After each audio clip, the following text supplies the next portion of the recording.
Ayan, so ito na nga yung vibration na sinasabi ko. Ayan. So dito sa panggilid ko, alas ito na lang yata ang hindi napapalitan.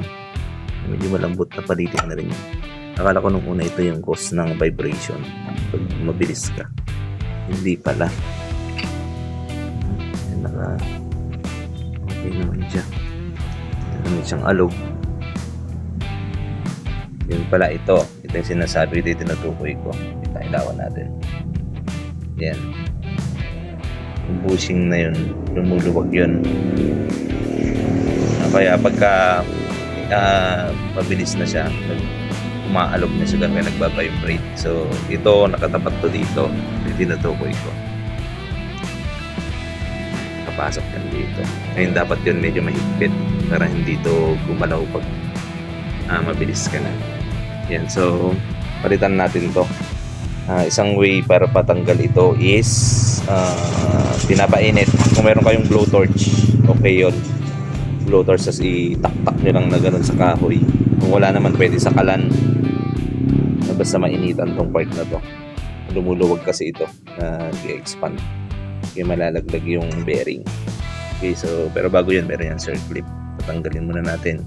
Tapos ipainit natin. Yan, natanggal ko na itong circlip. Lock nga yan dyan. So tatanggalin mo lang yan. At painit na natin. Let's go. Ayan, so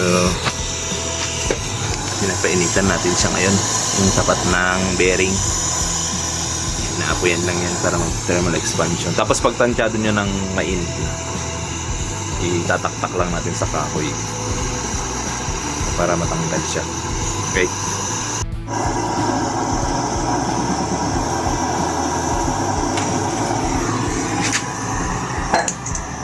Ayan o. Tanggal na siya agad. Ayan. So, yan. Bago natin sa initan, tanggalin muna natin yung mga plastic na nakakabit. Kung anong pwedeng malusaw kasi napakainit niyan. Tapos yan na yung bearing. Tapos syempre gagamit kayo ng basahan. Ayan o. So ininitan natin siya para matanggal. Okay, so hintayin ko lang itong lumamig. Tapos gabit na natin yung bagong bearing tsaka bushing. So yun, tanggal ko na yung bushing. Ito yung bushing. Ito yung nasa gitna ng bearing. Hindi ko na kinuha yung bearing at magrasa.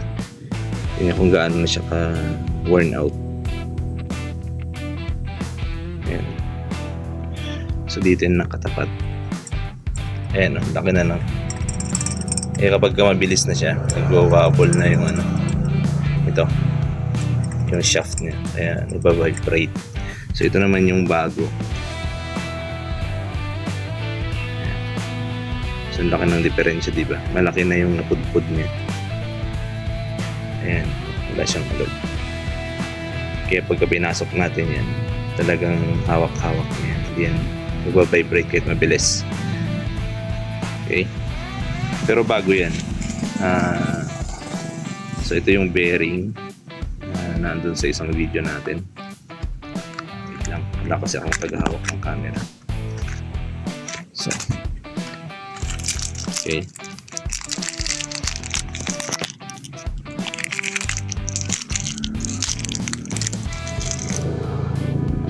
Ayan, so ito yung 6202 natin. Ayan, 6202. Okay, tapos ito papasok muna natin dito. Ayan, medyo mahigpit yan guys. Ayan, pukin lang natin nang may pag-iingat para hindi siya masira bago natin isalpak doon. Ayan. Okay, so hindi ko na i-video yung pagkakabit nito kasi nga wala akong holder ng camera. Okay, so pakita ko na lang namin. Ayun, ipasok ko na. Igirasahan nyo lang ng konti tapos pupukin nyo, ipatong nyo siya sa yan, ginamit ako ng bala ng socket wrench. Yan, papatong siyang ganyan. Yung ang kasukat niya yung inner na itong inner ng bearing. Ito nasa loob. Pero hindi siya masira. Okay, tapos pag pinakpak nyo siya, patungan nyo siya ng something ng ganito or yabe or anything na flat para hindi mo direktang pinupukpok yung bushing. Okay? Ayan. Rasahan nyo pala para makatulong. Tapos i-repack na natin to ng grasa. Tapos papasok na natin doon. Ganun din, pupukpukin lang natin. Gagamit ako nito. Yung socket din nito. Masyado pa palang malaki. Kasi yung kasukat nito napapasok doon. Ang tatamaan naman tong gilid. Okay? Para hindi masira yung pinaka-bearing natin. Ayan. So, grasahan muna bago ilagay. Okay, so pakita ko na lang mamaya. Yun. So, naipasok ko na siya. Ayan. So, maganda initan nyo pa rin siya ng kaunti. Tapos, tsaka nyo ipasok yung bearing. Pukpukin nyo na lang siya ng maingat. So, pumasok na siya. Nailagay ko na yung circle clip. May grasa na rin yan sa loob na high temp. So, ipasok mo lang natin doon. Tapos, itest na natin mamaya kung may wobble pa siya sa high speed, 60 pataas. Alright. Yan, ikabit ko na siya. So, okay na. Yan.